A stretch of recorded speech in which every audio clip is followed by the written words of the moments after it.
Chapter 1. Queen Augusta Windsoro stood on the wonderfully hard, perfectly smooth, cobblestone pavement of her own breathtaking royal gardens as she waited for her latest royal appointment to arrive. Some ambassador from one of the two remaining human kingdoms. Augusta hardly cared which. The sun was perfectly high in the crystal-clear blue sky, so it shone like a bright beacon of hope, happiness and good fortune over her kingdom of Octogi and Lordigo, and she was so glad the weather was good. The cobblestone pavement she was standing on was lined with large sensational bushes of fresh blue roses, and as much as Augusta loved her royal gardens, it was the roses that really did it for her. On the bushes there were so many large roses that it was stunning to look at.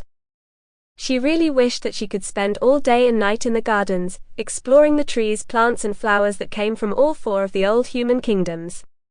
And ever since Augusta had claimed Lordigo through peaceful means, she had managed to add even more delightful plants to her ever-growing collection. The air was always a dazzling combination of sweet fresh roses, sharp bitter apples that grew in an orchard just behind the rose trees, and the sweet citrus bite of the blood oranges that always left the sensational taste of orange tarts form on her tongue.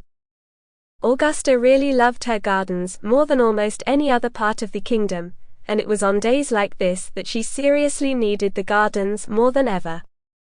It had been 2 great years since she had killed old King Alfred of Lordigo, and his sons had agreed to join forces with her, so the kingdoms merged. And Augusta was really enjoying having sexy, hot and stunning Charleston around, and it was great how close they had grown over the past 2 years.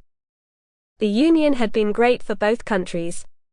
Octogi finally got a working sanitation system, money and reinforcements to defend the country from the constant threat of orc invasions. Everything had been great.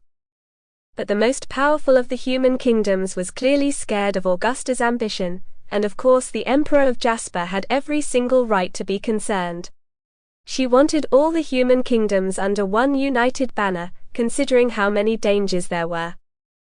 Augusta believed she had done a great job in the first year of convincing Jasper and the Longmanno Crown Prince that she was no threat to them, yet, and Jasper had even withdrawn the millions of soldiers, steam-powered tanks and creatures from the border as a gesture of peace.